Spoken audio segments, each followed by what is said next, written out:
La pantalla se inunda con una imagen sombría. El interior de un apartamento en un barrio humilde de Madrid.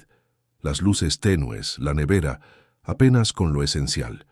Una madre, con el rostro cansado, mira fijamente un ticket de compra que parece un recibo de rescate. Sus dedos recorren las cifras. La leche, el pan, la carne, artículos que hace apenas unos años eran accesibles, ahora se han convertido en lujos semanales. En Santiago de Chile, la escena se repite. Un obrero, el sudor aún en la frente, observa la pantalla de su teléfono.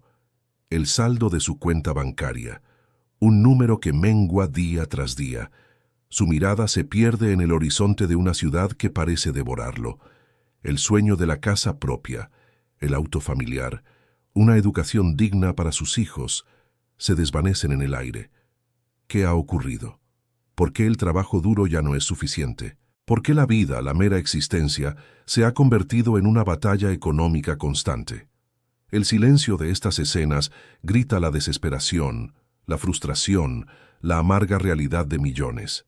Es la crónica de una condena silenciosa. Nos han dicho que la inflación es un fenómeno natural, que forma parte del ciclo económico, que es el precio inevitable del progreso, una fuerza de la naturaleza financiera incontrolable. Es mentira.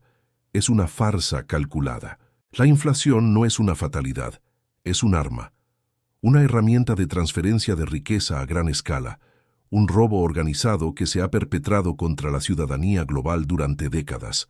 Es el más insidioso de los crímenes económicos porque no deja huellas de sangre, solo de bolsillos vacíos y sueños rotos. La verdad es más cruda, más terrible. La inflación es el resultado de una decisión que se tomó hace poco más de 50 años, un acto de audacia y traición que resuena hoy en cada factura que no podemos pagar, en cada sueño que se nos niega. ¿Quién fue el culpable? ¿Y cómo lo hizo? Para comprender el crimen, debemos regresar a los cimientos.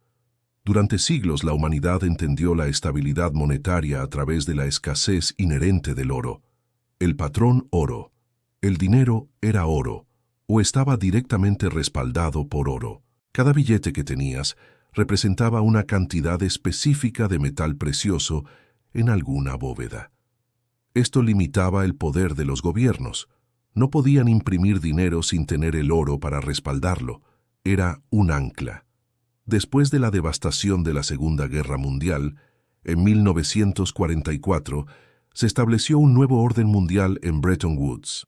El dólar estadounidense se convirtió en el ancla global, la única moneda directamente convertible en oro a un precio fijo, $35 por una onza de oro. Las demás monedas se fijaban al dólar. Era una promesa de estabilidad, un intento de evitar las catástrofes monetarias del pasado.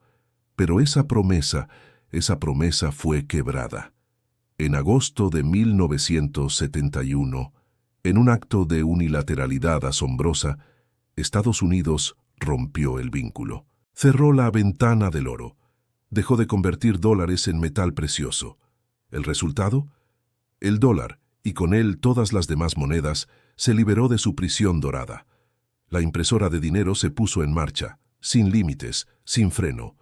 Con la desvinculación del oro, los bancos centrales obtuvieron un poder ilimitado.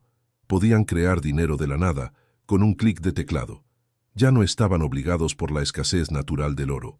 Esta libertad, que se vendió como una herramienta para la prosperidad y el pleno empleo, se convirtió en la trampa definitiva. ¿Qué significa crear dinero de la nada? Significa que la oferta de moneda aumenta exponencialmente. Y cuando la oferta de algo aumenta sin un aumento proporcional en bienes y servicios, ¿qué ocurre? Su valor disminuye. Es la ley básica de la economía.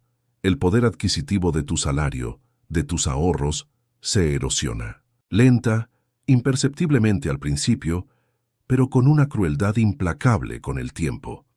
El dinero que tienes en el banco, el fruto de tu esfuerzo, vale cada vez menos. La trampa se cierra para el ciudadano común que trabaja por un salario fijo, que ahorra en una moneda que está siendo devaluada constantemente. Es un juego amañado, donde los que controlan la impresora siempre ganan, y la mayoría, la inmensa mayoría, está destinada a perder. Es la expoliación silenciosa. Viajemos más allá de la era moderna, a los anales de la historia, a la majestuosa y decadente Roma. Allí, el patrón oro, tal como lo conocemos, no existía, pero el principio de la moneda como un medio de intercambio con valor intrínseco sí. El denario, la moneda de plata del imperio, era un símbolo de su poder, pero el poder tiene un coste. Las guerras, las legiones, los lujos de los emperadores, todo necesitaba financiación. La solución de la élite romana, la misma que se usaría siglos después: reducir el contenido de plata del denario. Al principio, una pequeña mezcla de cobre, imperceptible, luego más y más. De un 95% de plata, el denario pasó a tener apenas un 5% de metal precioso. El Estado seguía acuñando monedas con el mismo valor nominal, pero su valor real, el valor de compra, se desmoronaba. Los ciudadanos romanos, sin darse cuenta al principio, veían cómo el precio del grano subía, cómo sus ahorros en denarios valían menos cada día. Una lección brutal. La manipulación de la moneda es una constante en la historia de los imperios en declive. La sabiduría ancestral gritaba: el valor debe ser escaso, real, no fiduciario. Volvamos a la época moderna, a la génesis de nuestro problema actual. Después de la Gran Depresión y la Segunda Guerra Mundial, la comunidad internacional buscaba estabilidad. La conferencia de Bretton Woods en 1944 fue la respuesta. Se acordó que el dólar estadounidense, respaldado por las mayores reservas de oro del mundo, sería la moneda de reserva global. $35 garantizados por una onza de oro. Era una especie de patrón oro internacional. Limitado, sí, pero un límite al fin y al cabo.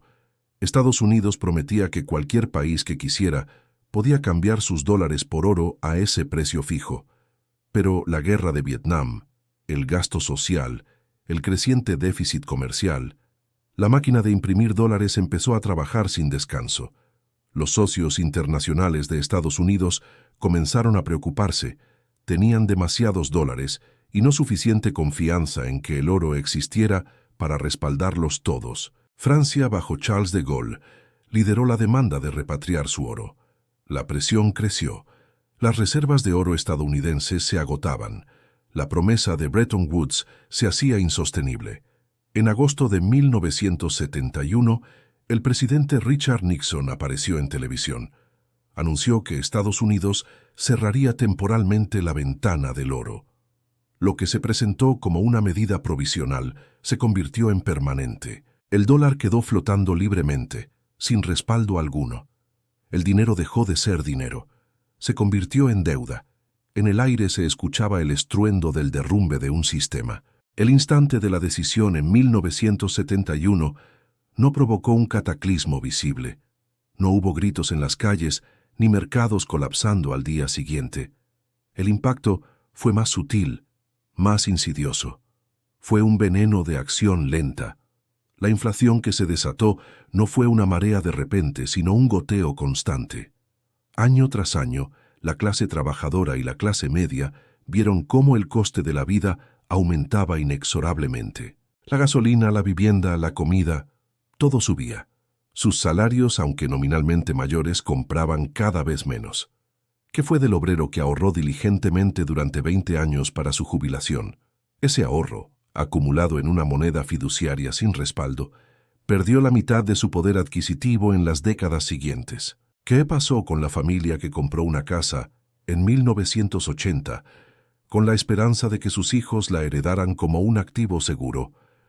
Esa casa se convirtió en una carga por impuestos y mantenimientos, mientras que el valor real de su inversión se erosionaba.